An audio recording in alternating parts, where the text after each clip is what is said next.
Bonjour les amis, j'espère que vous allez bien. Donc aujourd'hui on va faire un exercice d'arithmétique, c'est celui du petit théorème de Fermat. Donc on va prendre P un nombre premier. La première question sera montrer que pour K appartenant à l'intervalle 1, P-1, ce symbole-là signifie l'intervalle des nombres entiers, c'est-à-dire 1, 2, etc. D'accord? CKP est divisible par P. CKP, c'est la combinaison de K parmi P, est divisible par P. D'accord? Et la deuxième question sera en déduire que pour quel que soit n appartenant à n à la puissance P moins n, c'est n à la puissance P, le tout moins n, d'accord, est divisible par P. D'accord? Donc je vais vous faire la correction de la première question et je vais vous laisser faire la deuxième. Si vous avez réussi à la faire, écrivez la réponse dans la barre de commentaires ou bien envoyez-la moi dans la page Instagram. Je vais vous envoyer la correction de la deuxième question et avec une série d'exercices. D'accord? Donc on commence. Donc on a K appartenant à l'intervalle 1, P-1. On va montrer que P divise CKP ou bien CKP divisible par P. D'accord? Donc avant de commencer, je vais juste vous rappeler CKP est égal à quoi? C'est la combinaison de K parmi P. D'accord? C'est ça est égal à P factoriel. Donc je vais vous aider à mémoriser cette égalité parce que ça va vous aider dans les exos par la suite. Donc P factoriel, vous mettez P factoriel ici au-dessus. D'accord?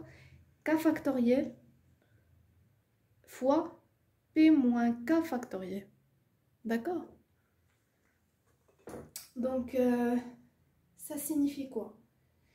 Ça signifie la combinaison de K parmi P. Par exemple, on a ici un lot de balles. On a 3 balles, donc numérotées 1, 2, 3. D'accord? Donc, on va essayer de faire une combinaison de 2 balles parmi 3. Donc, quelles sont les combinaisons possibles? Donc, on a, tout d'abord, on a 1, 2, la balle 1 et la balle 2. On a la balle 1 et la balle 3. Et on a aussi la combinaison balle 2, balle 3. D'accord? Donc, on a 3 combinaisons possibles. De 2 balles parmi ces 3 balles. Donc, on va essayer de la calculer avec cette relation-là. Et on va voir si ça va nous donner 3. Donc, CK parmi 3, 2 parmi 3, c'est égal à quoi? Donc, 3 factoriel, 2 factoriel, 3 moins 2 factoriel, c'est-à-dire 1 factoriel. Donc, 3 factoriel, c'est quoi? C'est 3 fois 2 fois 1. Donc, 3 fois 2 fois 1, d'accord? Ici, 2 factoriel, c'est-à-dire 2 fois 1. 2 fois 1, c'est 1. 1 factoriel, c'est 1 fois 1. Donc, 2, donc ça, c'est 3. Donc, ça nous a donné 3. Donc, ça, c'est l'égalité qu'on veut. Je vais effacer ici.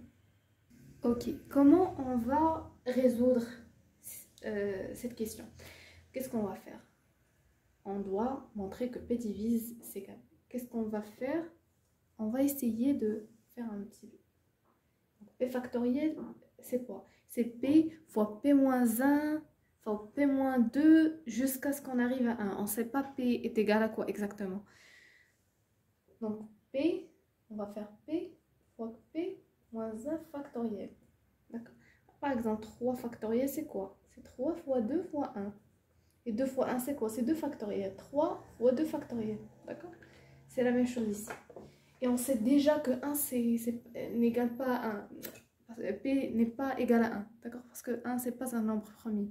Donc P peut être égal à 2, peut être supérieur ou égal à 2. D'accord? Donc voilà. Ici, on a P fois P factoriel. P moins 1 factoriel. D'accord? Qu'est-ce qu'on va y avoir ici? On va faire la même chose. K fois K moins 1 factoriel. Déjà, on sait que K est supérieur à 1. Parce qu'il appartient à cet intervalle. D'accord? Donc, qu'est-ce qu'on va faire ici? P moins 1 plus 1 moins K. D'accord? C'est comme si on a ajouté 0. On n'a rien fait. On garde l'expression au-dessus. On garde celle-là. Ça, c'est quoi? C'est comme si on a fait P moins 1 moins K moins 1. D'accord? Qu'est-ce que j'ai? Voilà. D'accord? Donc, on a factorisé ici par moins. Donc, ça, c'est quoi? Si vous voyez bien cette expression, ça, c'est égal à quoi? C'est en fait égal à C, K moins 1, P moins 1 fois P. Si vous effacez le P ici, donc vous avez CK-1, P-1, parce que c'est P-1 factoriel, K-1 factoriel, P-1 moins K-1 factoriel. Vous voyez? Je vais passer ici et je vais écrire que est égal à P fois CK-1, P-1. D'accord? Non, pardon. Si on élimine tout ça, P et K, on va y avoir l'expression CK-1. Donc ça, on a P sur K. Vous voyez? Si on élimine ça, on aura l'expression de CK-1, P-1. D'accord? Donc qu'est-ce qu'on fait?